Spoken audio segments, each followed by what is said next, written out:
Tonight on Bridge City News, it looks like Lethbridge may be getting more police officers to help combat our city's increase in crime. The RCMP have come up with safety tips to keep you and your little ones safe on the streets during Halloween. And one of Alberta's largest energy companies is pulling up stakes and leaving Calgary. We have the details. Your nation,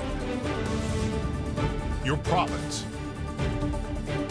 your southern Alberta. From the heart of Lethbridge, it's Bridge City News with Hal Robbins. Good evening. Thanks so much for joining us. You may soon be seeing more police officers on the streets of Lethbridge. The Police Commission passed a motion to hire 8 new officers onto Lethbridge Police Chief Scott Woods. Woods says they are sorely needed right now since 14 officers are currently on long-term or short-term disability, which is close to 10% of the force. Woods admitted that the Lethbridge Police Service is quite strained right now, with officers feeling fatigued and frustrated. The Cardston RCMP got their man. Police arrested 30-year-old Kyle Pace, who's been on the run and was wanted for various firearms offenses. Once Pace was in custody, police also found him to be in possession of a large quantity of illegal drugs. Last July, Pace was charged by the Blood Tribe Police with multiple drug and firearms offenses. The province announced in a release that it will be investing up to $20 million over the next 4 years to expand drug treatment courts. Officials say the extra funding will help stop people who are stuck in the cycle of addiction-related crime and reoffending. The funding will double access to treatment and recovery in the Calgary and Edmonton drug treatment courts. The UCP government said it will also fund new drug treatment courts in other areas of the province. No word yet if Lethbridge will be included. Minister of Justice Doug Schweitzer said in a release today, "Our government strongly supports a firm criminal justice system to protect Alberta's communities from drug-related crime. By investing a further $20 million in drug treatment courts, our government will protect public safety by supporting recovery and access to treatment and mental health care and to prevent future criminal activity." Well, this is Halloween, a night when millions of children across North America go door to door looking for treats. Now, here are some safety tips from the RCMP to ensure you and your little ones are safe if you're heading out tonight. Try to wear bright colored clothing and add reflective tape to any costume. Travel in groups in a neighborhood you're really familiar with. Masks and hoods can obstruct vision, so try to use face paint that will allow your child to see clearly. Carry a flashlight or a cell phone to help light your path. Always accompany small children all the way to the door. And kids, make sure your parents check your candy before eating it. Make sure you dress warmly and look both ways before crossing the street, and always try to cross at crosswalks. Police also remind motorists to be careful when pulling out of driveways tonight and to slow down in residential areas. Now, should we be concerned that Halloween, the gaming industry, and comics are growing into multi-billion-dollar empires? The video game industry alone is forecast to be worth $300 billion by the year 2025. Today at SACPA, guest speaker Dylan Purcell commented on how much the gaming and comic industry has grown. They are multi-billion-dollar industries, and so you're going to see a lot of Captain Americas, probably a lot of dying Iron Mans, maybe some Thanos at your door. Those are properties that kids have embraced, right? I can't say it's translated necessarily into like comic book sales, but it's certainly made these superheroes pop culture icons. They're on costumes, they're on thermoses, on anything, lunch buckets, right? Like, this is what they've become. They're McDonald's meals now. And that's the commercialization of these things, but I don't think it's a bad thing. I mean, superhero movies are about heroes hopefully doing the right thing. That's not so bad. It's better than a demented doll, right? Purcell also says that with the commercialization of Halloween increasing, it has become one of the largest consumer holidays in North America, generating more than $11 billion in sales last year. The City of Lethbridge hosted a community well-being and safety workshop earlier today at the Coast Hotel. The event was to provide people in our city with the information and support relating to community social development and support services. The City of Lethbridge has recently posted an RFP, a request for proposals, to allocate over $25 million over the next 4 years to address social issues within our community. That funding comes from various levels of government. And when we allocate those dollars, we want to be as strategic as possible. We want to ensure we're achieving the desired outcome. So it started with a social well-being needs assessment about a year ago, where we wanted to do a real deep dive. Before you define a solution, you need to define the problem. So that needs assessment was completed. And then from there, we developed what's called the Community Wellbeing and Safety Strategy, which is really, that's your strategy on how you allocate those dollars to best achieve those outcomes for addressing the social issues. One of the highlights of the new Alberta budget is that Alberta will be bringing in a new tax on vaping products next year. Details of the tax are limited, but the idea behind the levy is that it will provide a barrier for youth to access vaping products. This actually predates back to the Notley government. Okay, Joe Ceci, he was our finance minister for quite some time, all for the duration of their government, and he had made a comment in 2017 saying that tobacco revenue sales were down by $69 million here in Alberta. And he said that the provinces will be discussing with the next premiers meeting what they're going to do about that, specifically looking at taxing vaping. Vaping is a harm reduction product. It's like NRTs and stuff like that. It's a high cessation rate in the world of 21% without assistance, 60% with assistance. So why would you go and tax something that's a harm reduction tool to get people off of cigarettes unless you're actually more focused on the revenue from the cigarettes? According to the Health Canada Canadian Student Tobacco, Alcohol and Drug Survey from 2017, 35,000 Alberta youth use vaping products. Alberta doctors are not happy about the government's prescription for how much it spends on physicians. The Alberta Medical Association says proposed changes to their pay and practice rules are cynical and heavy-handed. The group says it will make future physicians think twice about working in the province. A bill before the legislature will allow the UCP to rip up the current master pay deal or any future pay deals it reaches with doctors.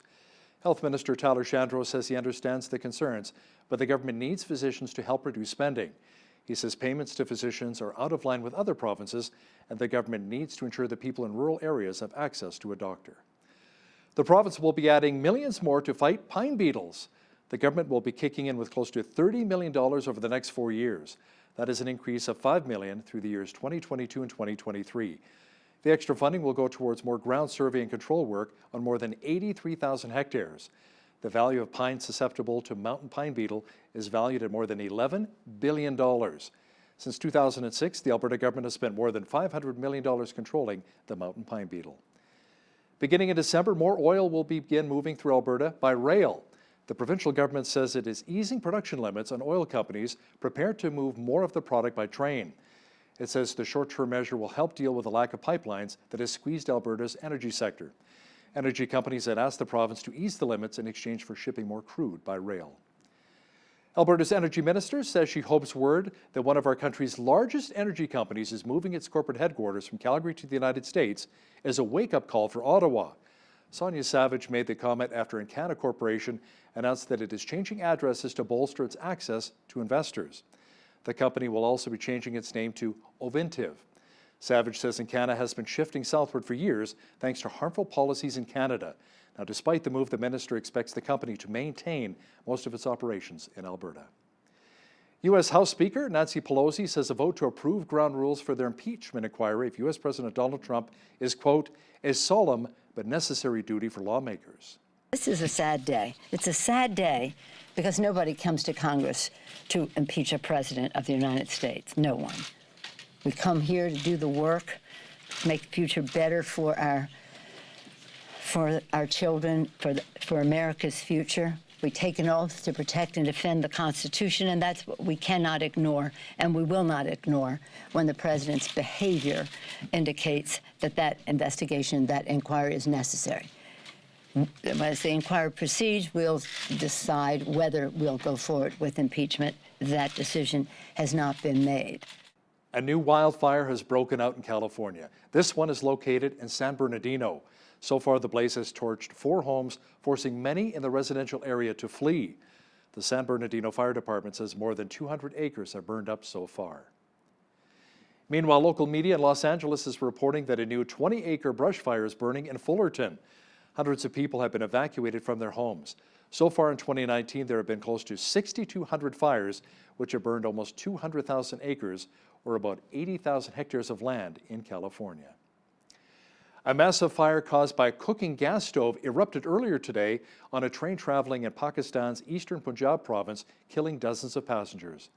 Those who survived said it took the train close to 20 minutes to stop after the fire erupted. It was on this day that Martin Luther leads the start of the Protestant Reformation. India's Prime Minister Indira Gandhi is assassinated, and magician Harry Houdini dies. This is Today in History for October the 31st.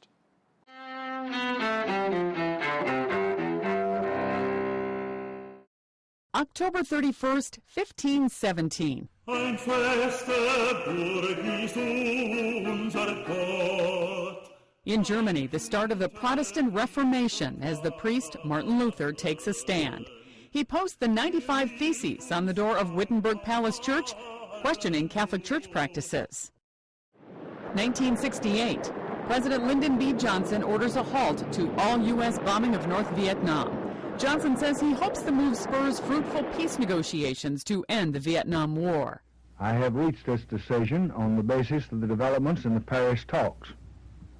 And I've reached it in the belief that this action can lead to progress toward a peaceful settlement of the Vietnamese War. But the war rages for more than another 4 years before a ceasefire agreement is finally reached. 1984. In India, 2 Sikh security guards of Prime Minister Indira Gandhi assassinate her. It happens months after Gandhi orders a deadly attack on the Sikhs' holiest shrine to crack down on Sikh militants. And 1926. In Detroit, magician Harry Houdini dies of gangrene and peritonitis resulting from a ruptured appendix. Houdini became ill after a student had struck him in the stomach in his dressing room days earlier. Today in history, October 31st. Sandy Kozel, The Associated Press. Fans celebrated last night as the former Montreal Expos, now the Washington Nationals, won the World Series. The final was 6-2 over the Houston Astros. The win gave the Nationals their first ever championship. The series also made Major League history as the road team won every game. Nats pitcher Steven Strasburg won the trophy for the most valuable player.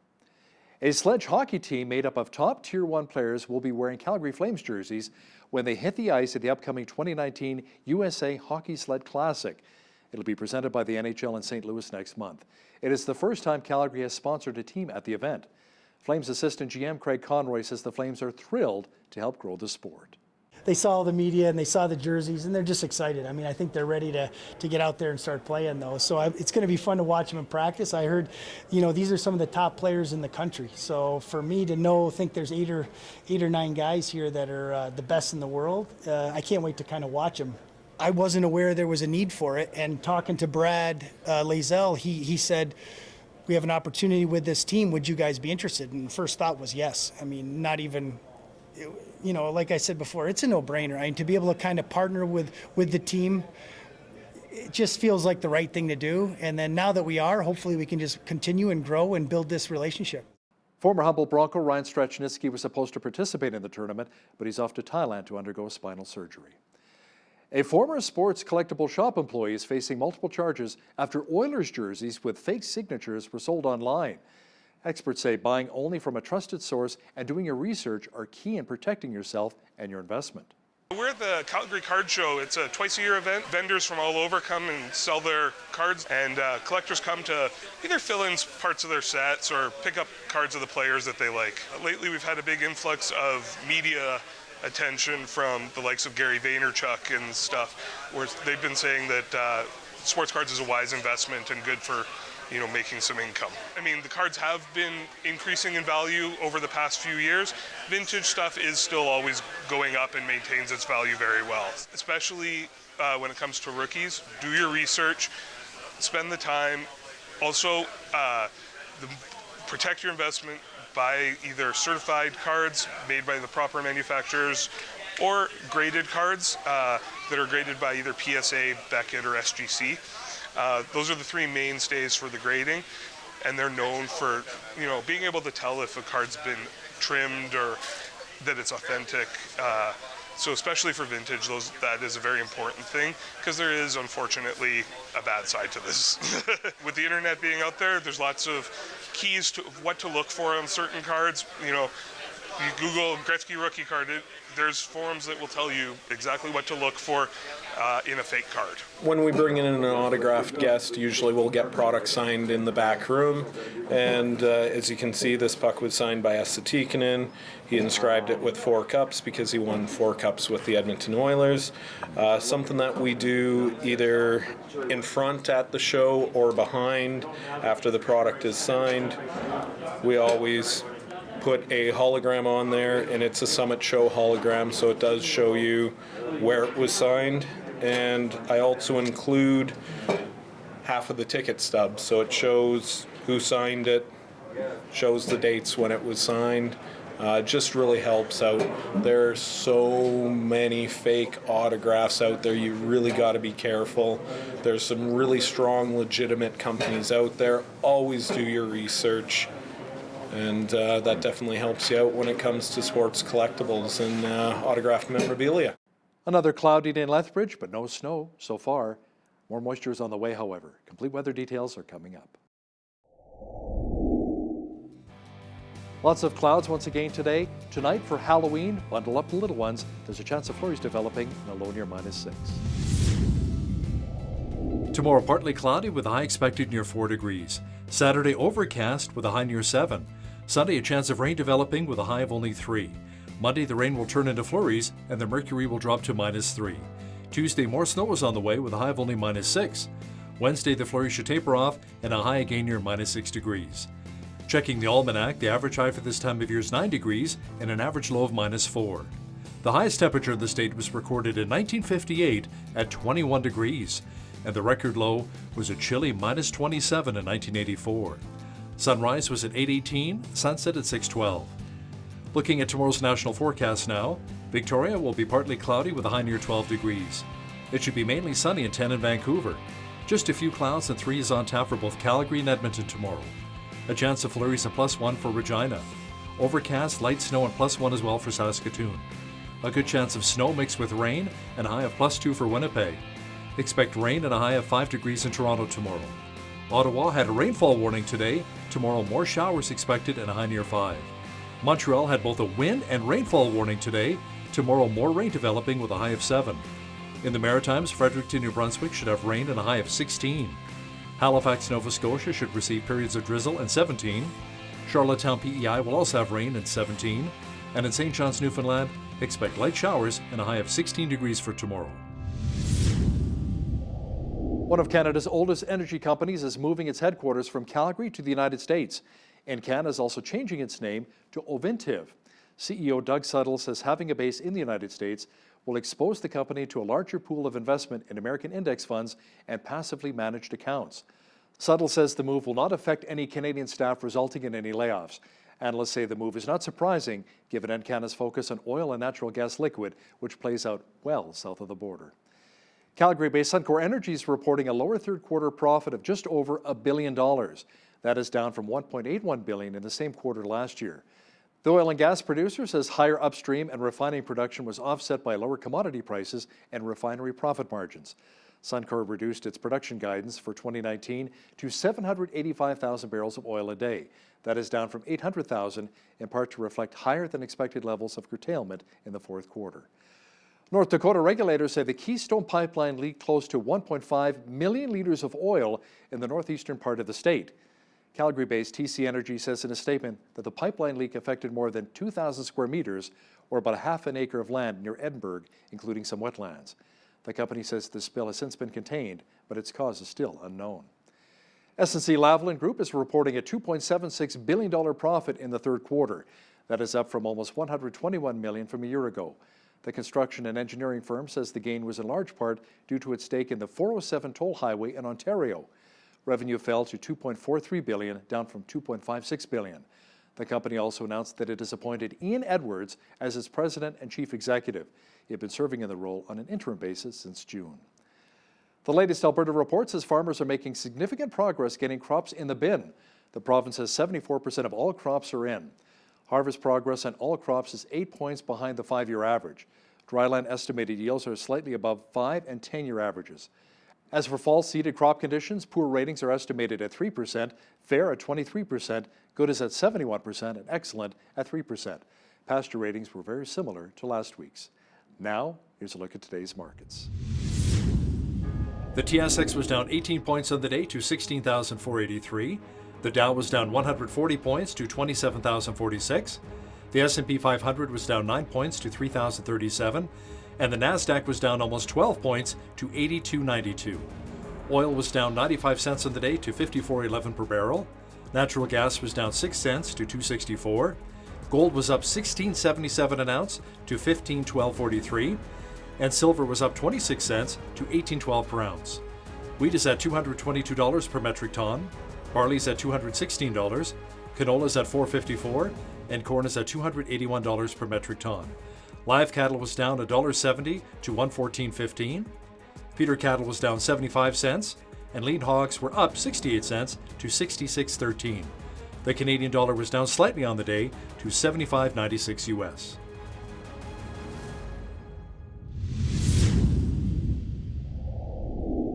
Recapping one of our top stories this hour, you may be seeing more police officers on the streets of Lethbridge. The Police Commission passed a motion to hire 8 new officers onto Lethbridge Police Chief Scott Woods. Woods says they are sorely needed since 14 officers are currently on long-term or short-term disability, which accounts for 10% of the force. Woods admitted that the Lethbridge Police Service is quite strained right now, with officers feeling fatigued and frustrated. There's been a lot of fireworks at the legislature since the UCP government unveiled its budget. Our legislative reporter Tyler Dawson has details next. But first, here's a look what's happening in and around your community. Here's your Bridge City News community calendar. Looking for a fun place where you and your kids can play? Come for a fun family night Thursday evenings from 4:30 to 6:30 p.m. to the Family Center in downtown Lethbridge. Me and My Family promotes learning through play and provides a safe place for kids to explore through physical activity, imagination, and creativity. For more information, visit famcenter.ca.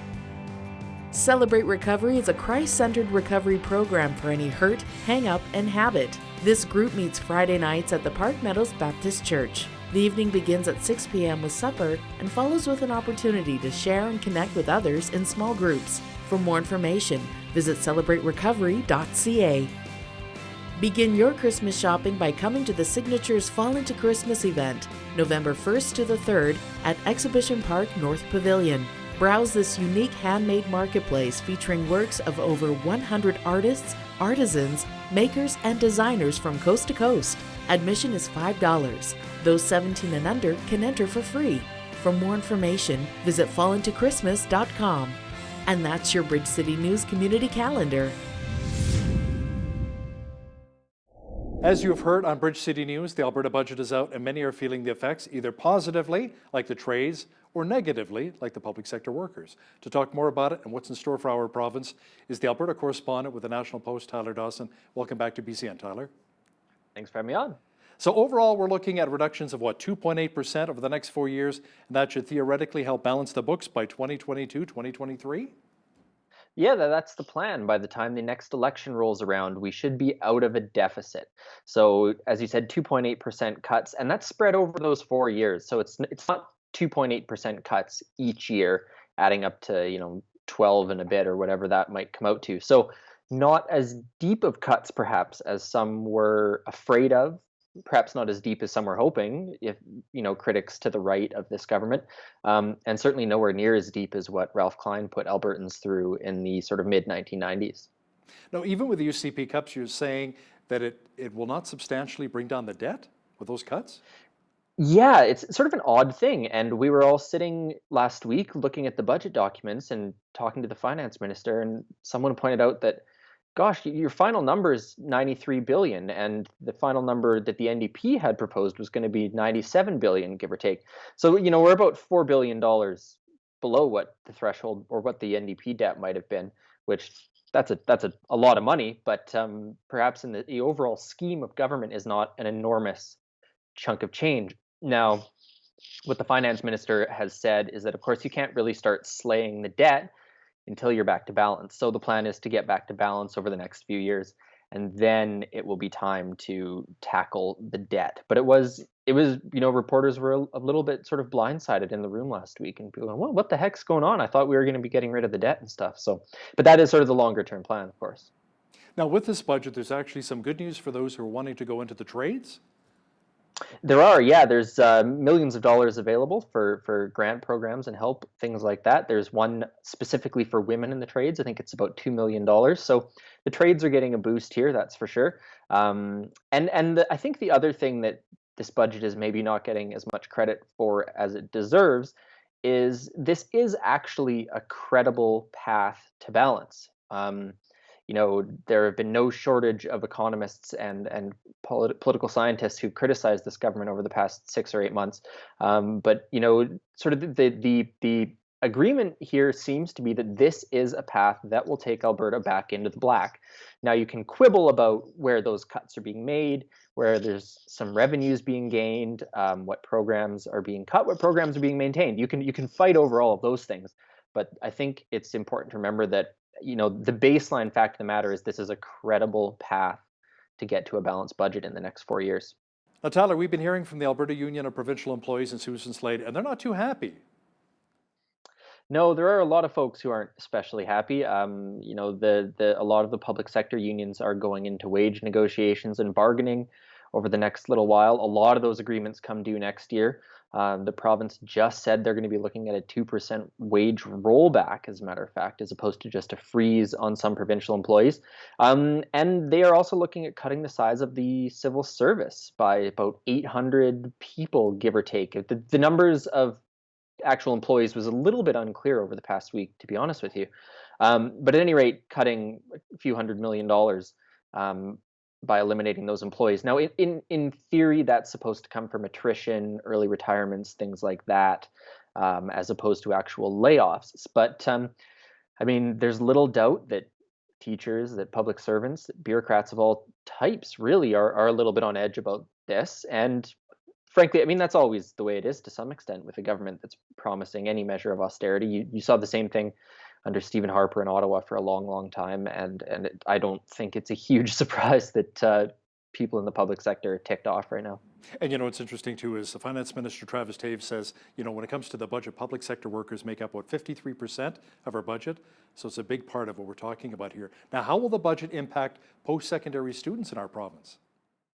Yeah, that was one of the maybe more surprising things that came out of it. So probably the big one is that the government has decided to lift a tuition freeze. And so that means that tuition can go up by about 7% per year, which is, I believe it'll be the first increase in a number of years. So maybe it'll have caught up to inflation, that kind of thing. But certainly that was a bit of a shocker. And there's also the elimination of some grant programs or tax credit programs, I should say, which also will affect post-secondary students. And then perhaps one of the other things there were so many things that happened in this budget, it was hard to keep track of them all in the days right afterwards.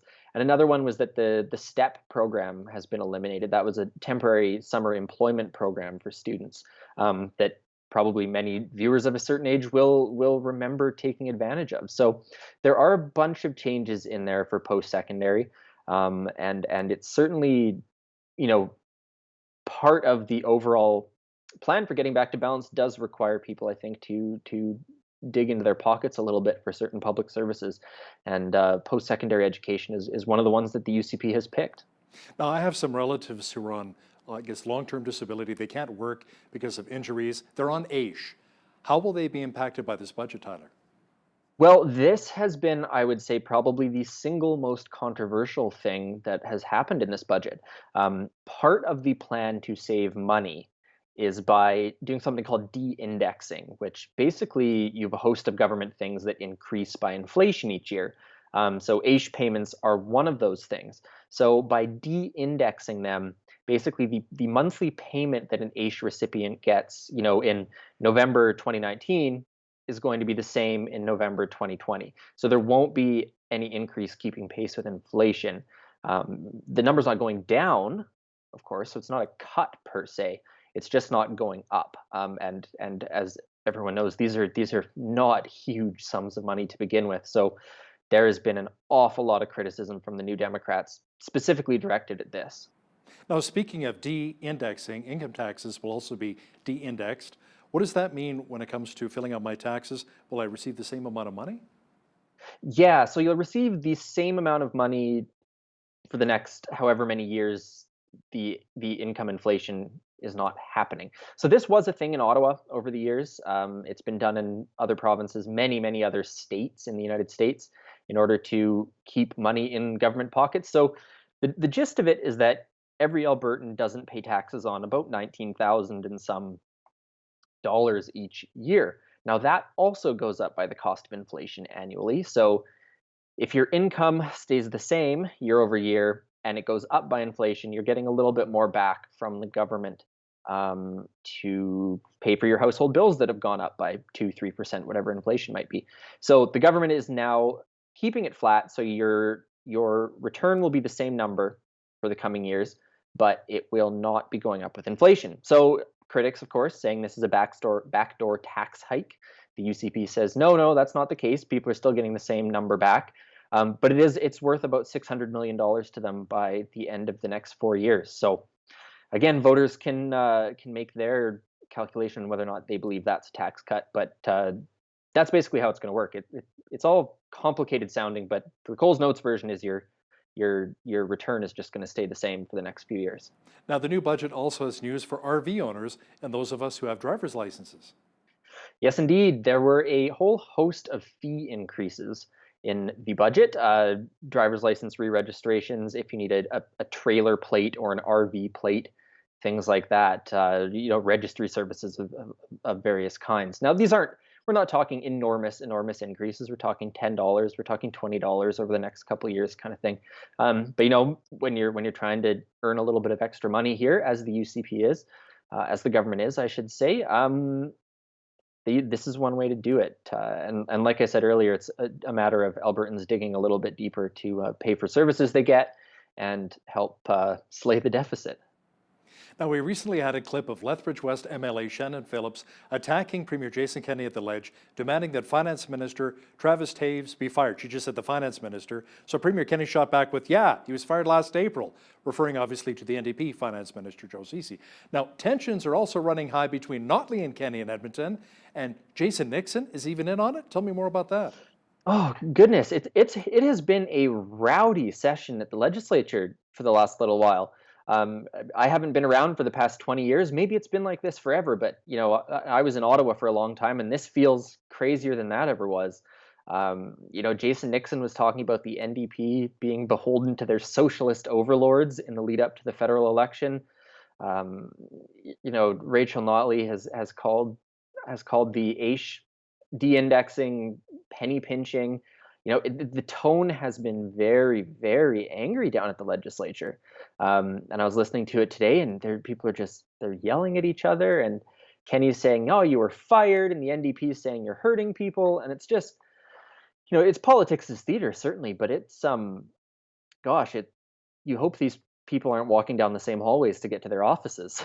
But it's funny. I mean, it's pretty tame compared to what we see sometimes in the UK, all the screaming, and in Russia, where they're picking up chairs, throwing them, and they're getting into fisticuffs. So maybe we should count our blessings. It's a little more tame there. Now, let's talk a bit about Bill 21, which allows the government to replace some striking essential workers in the event of a strike. It also allows health ministers to tell doctors where they can and cannot practice. Yeah, odd little detail in that, eh? I was reading a little bit about it, and the striking workers thing basically allows replacement workers to come in for essential services. Not super abnormal, I don't think. But when the UCP is going to be entering into what are surely going to be, let's say, tense wage negotiations over the next little while, I think that bill is probably going to get a decent amount of scrutiny and attention. And as for the doctor thing, well, as viewers in Lethbridge and surrounding areas probably know, finding a doctor in small towns and rural areas is really difficult. So I'm no details yet on what this might look like, but in theory, this could be a way to get doctors out to areas that are underserved. There's various ways in theory that other jurisdictions have tried this, saying if you go work in a small town or something, the government will, pay for part of your student loan or something like that. So whether or not there is a carrot attached to this stick, I couldn't say, but it's certainly an interesting idea, and I can't imagine doctors will be super happy, but then again, they're important. So maybe they do need to go where they're told. I don't know. Hey, Tyler, Premier Kenney talked much more about the federal carbon tax, which will be implemented in Alberta in January, and the court challenge? Yes. So the court challenge is going to be continued, he says. The government has been releasing details about the TIER program, which is its industrial emissions program.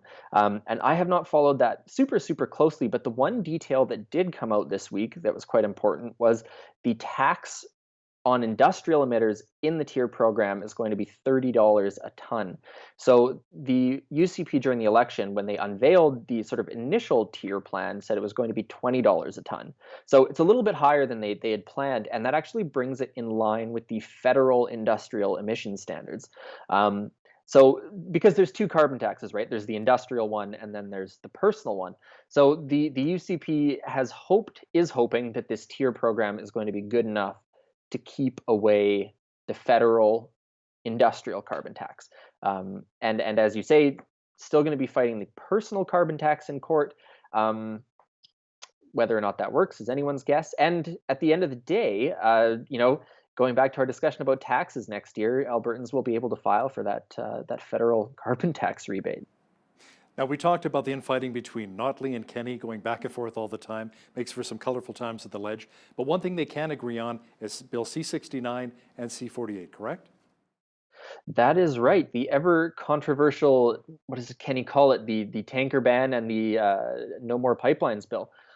Those are forever going to be a point of agreement among Notley and Kenney. And it's an odd thing, isn't it, that for all the discontent, the two leaders do agree very fundamentally on the end game in a lot of these political issues circulating in Alberta right now. It's just that they really disagree on how to get there.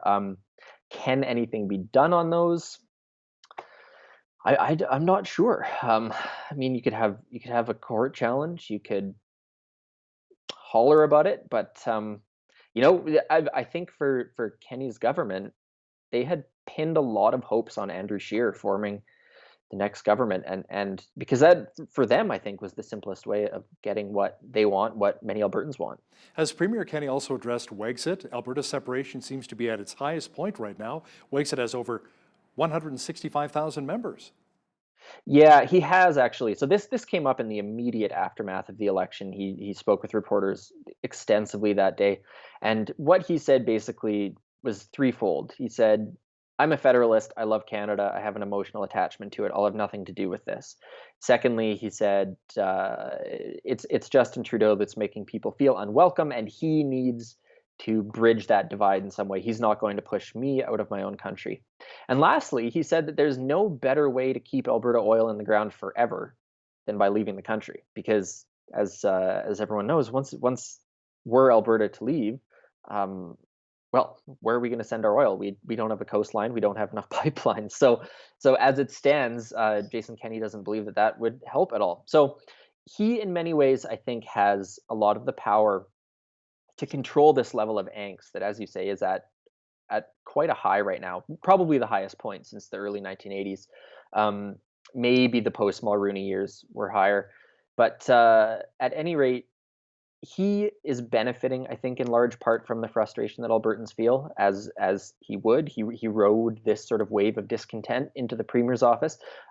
So to what extent he is able to tamp down on this, or whether or not he lets it fester, I think is a little bit of the open question. He's a very savvy politician. I don't totally see this blowing back in his face, but I think one can see a scenario when this narrative that currently benefits the Conservatives gets a little bit out of hand. And I mean, I know I'm droning on here about the Wexit thing, but I've been working on a story about it for quite a number of days now.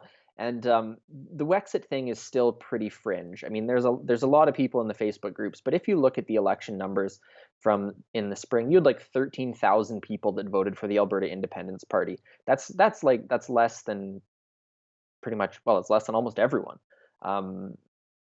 These are not colossal numbers of people who are willing to properly stick their neck out for the issue. Hey, you know what? Maybe not a referendum on separation, but perhaps a referendum on equalization payments. We'll talk about that another time. Alberta correspondent with the National Post, Tyler Dawson, joining me from Edmonton once again. Thanks so much, Tyler. Thanks, Al.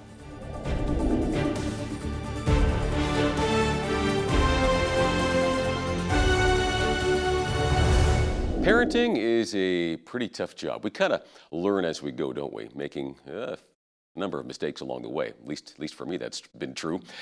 We're going to get some helpful advice today, though, from Dr. Patricia Batten. She's the mother of 3 sons and also is a ranked adjunct assistant professor of preaching at Gordon Conwell Theological Seminary and the author of Parenting by Faith, What Jesus Said to Parents. And that's available online at patbatten.com. So good to have you with us, Pat. Oh, it's good to be here. Thank you so much for having me. Looking forward to the conversation here. I mean, I'm 55 now, and I still need all the advice I can possibly get on parenting. I still have kids at home. We've got a big boatload of kids. And so can you first of all just give us a brief overview of your book? Sure. So the book, like you said, is Parenting by Faith, What Jesus Said to Parents. And it truly is what Jesus said to parents. I went through a little bit of a difficult time with a couple of my sons at the same time, and I really delved into scripture and just felt desperate and said, Lord, what do you have to say to me as a mom? Because I don't know what to do. I'm at my wit's end here. My husband and I have tried many different approaches. We really don't know what to do. And I was surprised. I just read through the Gospels to see how many times Jesus interacted with parents, and really mothers he interacted with and fathers he interacted with. And those conversations became incredibly instructive for me as a mother. Jesus did not give a list of how-tos. This is what you need to do, or, 5 lessons, that kind of thing. But just seeing his interaction with these parents helped me to see him better. And I think how much he values parents and really what we do here on earth. So that's what the book is about. It's really a digging into scripture.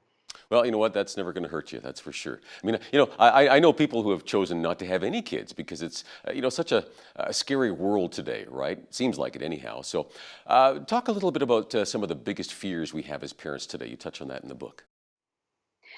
Sure. So, yeah, there are a lot of fears. The first thing that comes to mind is the smartphones. Uh, it's a big one. And what are my kids doing? Who are they talking to? What's their conversation like? That kind of thing. We fear for all kinds of things, and it depends season to season. When we've got little kids, we fear for their falls. All 3 of my kids have fallen down our steps. One of them rode his bike off the retaining wall. And, by the 3rd, you're just like, are you okay? I think every one of our kids has fallen down the stairs. But on the other hand, if they never fall, it's interesting to think about that. It would be weird going through life never having fallen. Yeah. I can't imagine. I mean, I've fallen down the same steps too. So, but every season has, I think it comes with it a different fear. And as the kids begin to grow older into the preteen, teen year, and even beyond, it's what are they going to do with their lives? Are they going to make it, God? Are they going to stay close to you? Are they ever going to find you? Are they going to find companionship? Will they have friends? Will they succeed? What does that look like? And it's just this, you could worry constantly. Yeah, oh, yeah. There's lots of this. Long list. Is it just me, Pat, or do parents often struggle with comparisons? We worry that our kids aren't measuring up with the neighbors and other people at, church or school. And perhaps we worry that, to be honest, it reflects badly on us as parents. I think that's part of it too, isn't it? Oh, I think so. Yeah. So that's social comparison, and that's how we figure out how we are doing, not just with our kids, but how are we doing? Am I supposed to be dressing this way? Am I supposed to be sounding this way? Do I have the right credentials? We look at other people, so it makes sense. But we do it with our kids as well. And I remember I had a mentor tell me once, if you're going to play this game, this comparison game, and you want to cherry pick what you want from other people's children or their marriage or whatever it is, he said, you got to take everything. Take everything. Take the difficult marriage with it. You've got to take the diagnosis with it. But of course, we all want to cherry pick and make the perfect product. But life doesn't work that way. God has given us what he's given us. And it's our job to turn to him and trust him with that and ask for his help. I like the way you point that out there. Again, your mentor saying, "Hey, you can't cherry pick," because that's what we do, isn't it? I think you're bang on. do. We tend to worry as parents that our kids may not turn out as we had hoped. Like you mentioned that earlier, and we pray for certain things, right? Or that they may. We have fears that they may get shot at school in a crazy world we live in today, too, right? Oh yeah. But Yeah. the title of your book states "Parenting by Faith." Now, that's obviously easier said than done. But do you want to expound on that a bit? Where do we come up with this magical faith?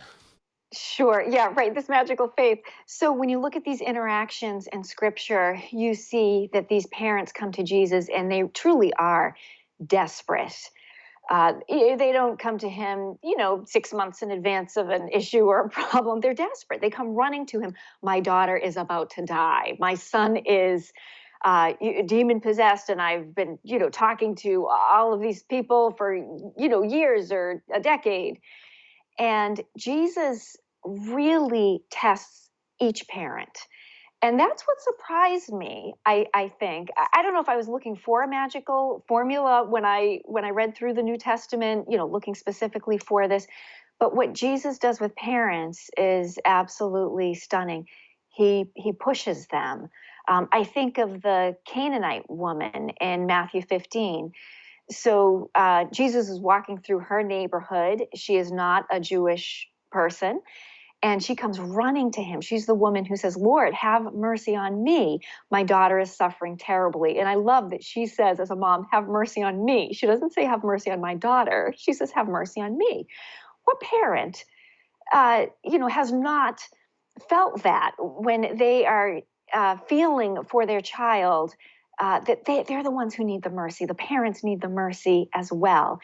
And he really pushes this woman to her limit. He really tests her faith to the point where you think, Lord, why are you saying this to her? This is not my Sunday school Jesus. But Jesus wants to see what her faith is made out of, and ultimately he wants to grow her in her faith. And I think if we have that perspective as parents, saying that every challenge we face with our child, okay, yeah, God is doing something with our kids, but he's doing something with us as parents, and to see that as a test and to see it as an opportunity for growth. And I think that strong faith really does stick with Jesus in those moments. I mean, I think of that woman, yeah, so many who could have stormed off mad or angry or said, "Get you, Jesus." But he says, stick with me, and something's going to happen here. Yeah. Well, often you'll point out even, to, again, somebody who's not Jewish. And of course, in that context, in that time, wow, he says, wow, great is your faith. Haven't seen faith that great, in Israel, those kinds of statements, right, that come out often. Thank you for bringing that up. I mean, it's like he's a good coach. You know what? Sometimes coaches they'll push you and you're thinking, man, what a nasty guy. But, you're really thankful later on when you win the medal. You go like, he was right. Right, and you don't realize it till later, maybe, oh, that's Yeah. what he was Yeah. doing. But you're right, he does. He tells her she has great faith. And I think it's interesting because in that situation, the apostles, the disciples, are surrounding them. And of course, they're the ones who said, send her away, send her away. And Peter's standing in the crowd. And in the chapter before, we see Jesus walking on water, coming out to his disciples, and Peter getting out of the boat, looking at him, then sinking. And what Jesus says to Peter is, you of little faith, why did you doubt? So he calls I like to say, his big dog disciple, the man with little faith, and this outsider Interesting. woman, great faith. That's a fascinating comparison. Oh, thanks for sharing that. You point out, Patricia, in the that sometimes the goals we have for our own kids might not actually be in sync with the goals God has for our kids. That's an interesting thought to ponder. Yeah, it really is. And that starts from the very beginning too. I mean, as soon as these kids enter school, you're talking maybe they're 3 years old or maybe even before that. We start looking around and we think, okay, so this is what our kids should be doing. These are the goals we should have for them.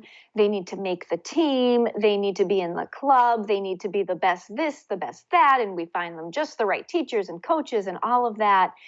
And you look at this passage with James and John and their mother, and she approaches Jesus and says, let my kids sit at your right and your left when your kingdom comes. And she's thinking this physical kingdom, Jesus will be on a throne and her sons will have the most prominent positions. And he says to her, you do not know what you're asking. And I can't help but imagine that this mother must have replayed those words over and over again when Jesus was on the cross. And there she is watching this scene, imagining her sons then and there at Jesus' right and his left. Oh, That is not interesting. where she wanted her Yeah, sons. boy. Yeah. And of course, she did not know what she was asking. And I think so often as parents, we're asking for, the best for my son, the best for my daughter, make this, make that. And Jesus says greatness in his kingdom is service. And how often do we pray as parents, Lord, make my son the best servant you That's could a good ever. prayer. Yeah, you know what? I think you're onto something there. It's a good prayer. Well, it's Yeah. the eternal perspective, right? Because the least, here, you're going to be the greatest in heaven, right? I mean, so yeah, well, that's very interesting. You use an expression in the book, a just in case God. Explain that. Yeah, so that's hedging your bets. So having God, but also having maybe this on the side, that on the side. When the Israelites, they're talking Old Testament time, uh, they didn't completely forsake God, but they added to him. So they worshiped idols just in case, just in case God didn't work out. And I wonder if we do that as parents as well. Okay, I'll trust you, God, but just in case you don't work out, just in case this doesn't pan out the way I'd like it to for my child, my son, or my daughter, I'm also going to turn to this self help, or I'm going to turn someplace else, but fully trusting God with our kids. It's not easy. And that's what he says. He says, hey, I gave them to you. Trust me with them. Trust me entirely with them. Well, yeah, that's a good reminder. Again, easier said than done, Mai. In the book, you talk about what Jesus said to his own earthly mother. So Yes. what can we learn from that? Yeah, so that's an interesting passage too. So many of these passages, you really have to read a second time and you think, Jesus, you said that? Are you Yeah. sure? And he addresses her in a bit of a strange way. And the NIV and some other translations like to soften it. But he addresses her by saying, woman. So the NIV, I think you have dear woman, that kind of thing. It wasn't dear woman. It really was woman. And it's typically not the way a son would address a mother at any age. It's not, an endearing phrase. But what he is saying in this case, this is John chapter 2, his first public miracle, is he's saying the relationship has changed. Or maybe not even changed, but there is a more important relationship, mom, Mm-hmm. that I need to follow. And what I do here today and what I do every day has got to come from my primary relationship with my heavenly Father. And that phrase, that word, woman, really signals this, that Jesus, what he does, everything he does comes from his heavenly Father. And I started thinking about that as our kids grow older. When they're little, mama, mama, da da Yeah. da da. At the point where I am with my kids right now, it's pretty much, hey ma. That didn't take long to get there, but hey ma. And you see them growing, and they're they're listening to other people a little bit more than they're listening to me at this point. Mm-hmm. And as a parent, that's hard to watch, where their influence comes from. But I think that's something that is supposed to happen. We need to guard that and watch that carefully. But Jesus was saying something very similar to his mother, that his priorities, his agenda came from his heavenly Father. And ultimately, that's how we're raising our kids, for their priorities, their agenda to come from God. We cannot tell them what to do all the time. Any final thoughts here? I'm running out of time, but what do you say to parents who have messed up? And just briefly, but and then thinking to themselves, I mean, too late for our kids at this point. That's a bad feeling, but. It is a bad feeling, and I think we've all been there. Yeah, we say it's too late for me, God. It's never too late, ever too late. Keep lifting your kids up to God in prayer and know that He cares, He listens, and He really does have a heart for parents at every single stage. And don't believe me, dig into the scriptures, look at the book, and hear Him speak for yourself. Oh, very good. Thank you so much, Dr. Batten. Appreciate it. It was so good to be with you. Thanks for having me. Yeah, likewise. Dr. Patricia Batten, author of Parenting by Faith, What Jesus Said to Parents. You can get that online at patbatten.com. On behalf of all of us at Bridge City News, thank you so much for watching today.